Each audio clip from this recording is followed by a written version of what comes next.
Okay, so I have two killer, surefire closes for your interviews that always work. And sometimes you can use them as a 1-2 punch. They are amazing. So here's the first part. First thing you want to do is you're at the end of your interview, you've asked all your questions, and you say to the interviewer, okay, I have one more question. So, what are the 1 to 2 characteristics of a rock star in this role and in this organization? And then the interviewer will say something like, well, we really need somebody who's collaborative and they also have to be detail oriented. And you say, oh, okay. Well, remember when I talked about, and you reference a story you talked about or a position you had, and you say, well, in that position, I had to be super detail oriented and the results were X, Y, Z.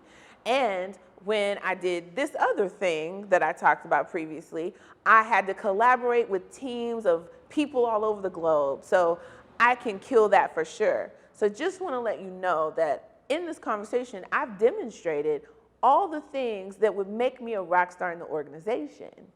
And so with that, and see, here's the second part. I want to understand if you have any hesitation or any concern about passing me on to the next level or the next interview round, or even, giving me the job. So again, finagle that language as you see fit, but you need to ask for the job and you need to ask them if they have any hesitation.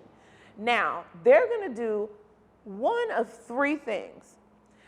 First, they're either going to go, oh, no, this was great. No, you answered all our questions. We really, got a view of you. You have some great experience, blah, blah. They'll say positive things. That's a good sign. Not a guarantee, but a very good sign. So you should feel good after your interview.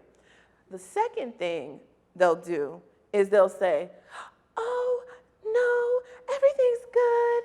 I'm talking in a high-pitched voice because I don't want to tell you the truth that I don't think you're right for this role, but la. And that's the kind of response you're going to get. So they're lying, but they don't want to be honest. That's fine. Just duly noted. Now, the third response is always great because it's the honest thing, and they really will tell you they have concerns. So, for example, I was interviewing with somebody and I said, okay, well, I think I would be a great fit for this role. So do you have any concerns or hesitations about giving me the job? And he said, actually, I do. And I was like, oh, no, you don't, in my mind.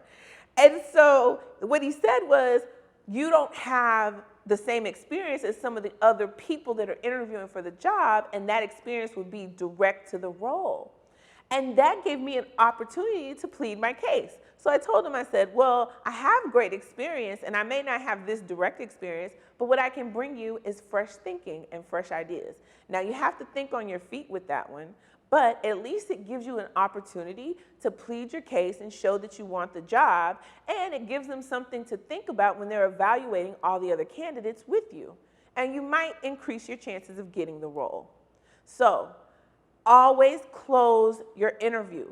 Always tell them you want the job. Always make them see that you will be a rock star in the organization, and always ask them if they have any hesitations or concerns. So at least you know where you stand when you walk out of the interview and you're not feeling all confused and worried and anxious or whatever. You can let it go and let God handle it. So if you have any questions or need any help, hit me up at ask@trilliumba.com, and I'm always happy to answer your questions. And,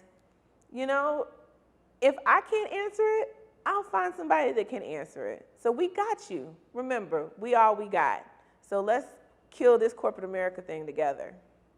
Tune into the Trill MBA show every Sunday for new episodes. And head on over to trillimba.com and sign up for career freebies so you can get all the content you need to be a boss at work and climb this corporate ladder.